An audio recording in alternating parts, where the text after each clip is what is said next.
Welcome back, everybody. Todd Vandermeide back again for another edition of Freedom Steel, former NRA contract lobbyist, Illinois gun law guru. And, if you want to know what drives some people to drink early in the morning, it is stuff like this with Kim Foxx. If you don't know Kim Foxx, she is the state's attorney for Cook County, one of those Soros elected lefties who don't believe in punishing criminals. Crime is running rampant. And I will point out that she also was the prosecutor with the whole Jesse Smollett BS that went around. So this edition of, Check Your Liver Light is brought to you by Miss Fox.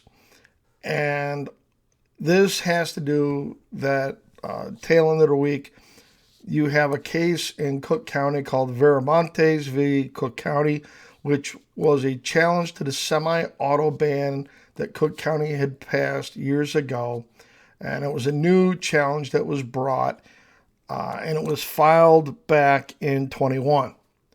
So up until that point in time, Ms. Fox and her associates had sought no less than 4 extensions to file the appropriate documents and drug this out for all kinds of depositions, discovery, the like. And then this case being brought by the Second Amendment Foundation and ISRA is they, in light of everything going on with the state ban, they filed for a stay. And Cook County is now moving at light speed to oppose the stay and file for a motion for summary judgment.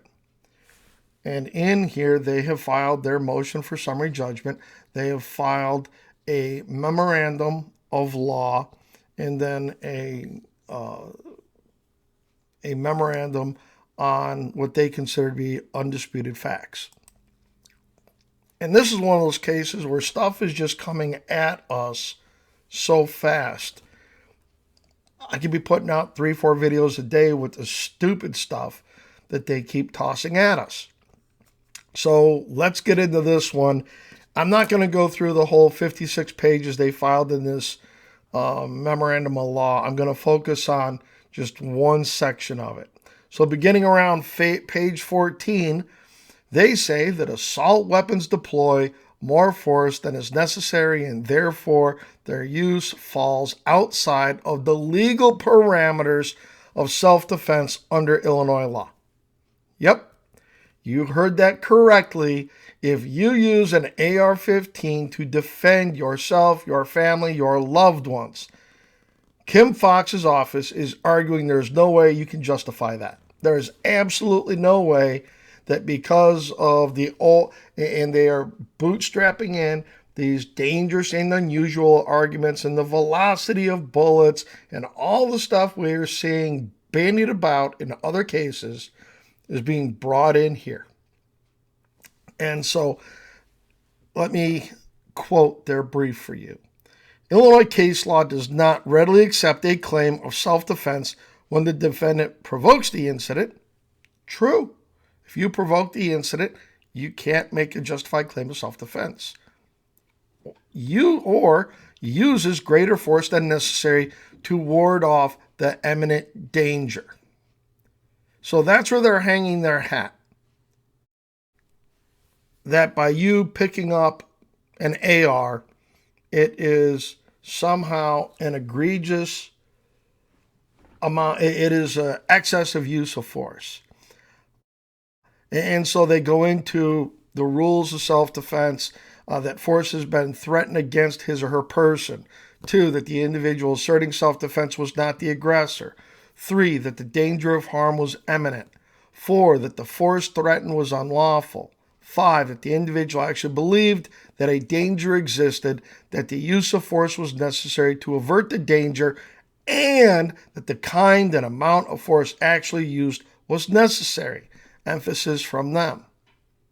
They are claiming that any time you pick up anything they deem as an assault weapon, that it is an excessive amount of force that was actually necessary used to quell the situation. They go on.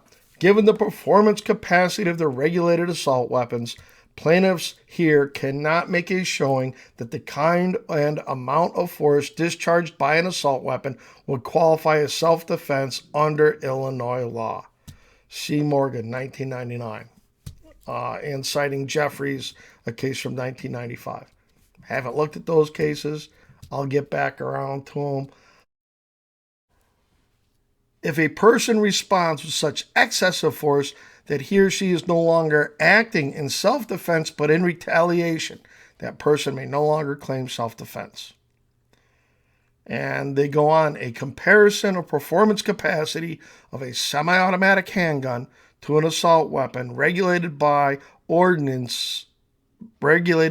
ordinance illustrates that the firepower associated with the assault weapon is far greater than a semi-automatic handgun, the generally accepted gold standard of self-defense firearms.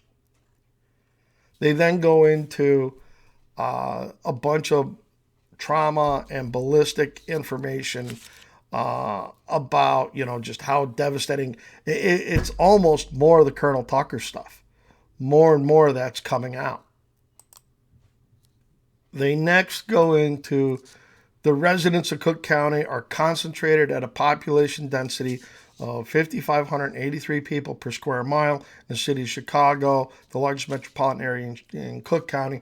The population density is even greater at 12,059 people per square mile. Given the muzzle velocity and the effective range of the regulated assault weapons, ammunition fired for them travels easily through objects such as most bulletproof vests, walls, vehicles, and the human body. The muzzle velocity coupled with population density creates an incredibly dangerous situation within Cook County. Because assault weapons allow a shooter to hit within a larger area and at a higher velocity, many victims of assault weapons are not the intended targets, but innocent bystanders shot through barriers such as cars or building walls. Victims intended and unintended can be killed by shots fired through solid barriers. So they've got some more expert witnesses going along some of this.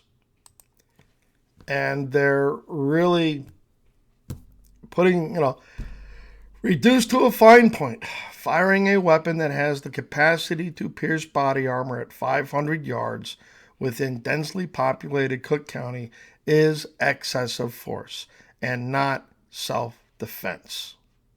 This is particularly true when there is an alternative kind of force available in the form of a handgun, with 1/10 of the range of an assault weapon.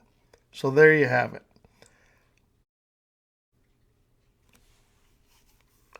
If you use anything like an AR, and actually you could extrapolate this out to any rifle, you cannot justify that in any way, shape, or form, according to Kim Foxx. Now, two things. One, according to Kim Foxx, if this is what you happen to look out your window, whether you be on the ground floor of a very nice building or 2 or 3 stories up, and if these are the images you see in your neighborhood, that doesn't justify it. We all remember what went on in the summer of 2020. You literally had hundreds of Chicago cops standing by. And this is what many people saw from their vantage points as they were walking down the sidewalk, as they were peering out their windows. You see this clown in the mask? That's not enough. You see somebody here, parading around in front of a burning liquor store. That, and those things didn't just catch on fire because somebody was carelessly smoking. Those were acts of arson with people with Molotov cocktails. And that wasn't enough. The other thing that's actually absolutely crazy is that in October 1st of 2020, there was, or 2021, there was a very brazen shootout in Chicago. It lasted about 40 seconds. It was actually captured on video by a Chicago pod camera. Now, let's roll it and you can see for yourself.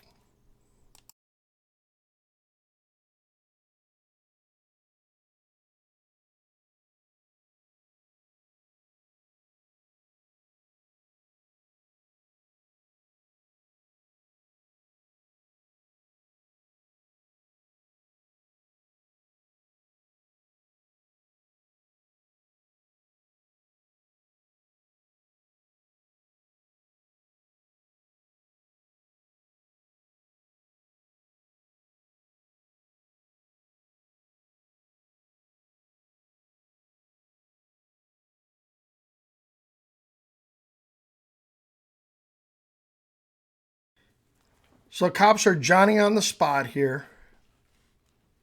They were there as the shooting was taking place. Very rare. You saw one of the gunmen go down early. You can see the two guys came out. Then he's the guy left laying there in the street. You saw one of the perps flee.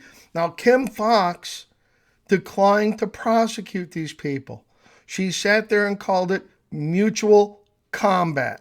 You saw at least two guys in the one frame, and with the one running away, so with the perp on the ground, the one guy dove back in a car. There are three guys that got out of a car and started shooting at a house.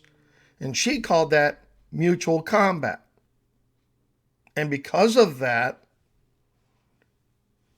she refused to press charges against these because it was a two-way gunfight, two-way range. But if you or I do this, if you or I happen to engage three armed assailants, and one of them was reportedly armed with a Glock equipped with a switch, and they said there were 70 casings found on the ground outside. If you or I engage multiple offenders with an AR-15, that's excessive force. We will be charged. It's no longer self-defense for us, despite three armed criminals showing up outside on the street and just unloading on the house. They just unloaded on the house.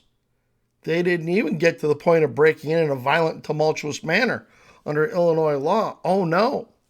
They stood out on the street, and because a more effective hit would be from an AR-15 with a longer barrel, with a longer sight radius, with a magnified optic that puts those hits on target, that minimizes the ability of an errant shot from a handgun at 50 yards or greater. No, but because you grabbed an AR-15, you grabbed Galil, you grabbed a pistol caliber carbine. Self-defense, no soup for you. So there may be an unintended consequence for what the state's attorney's office has just filed in court this week, in federal court.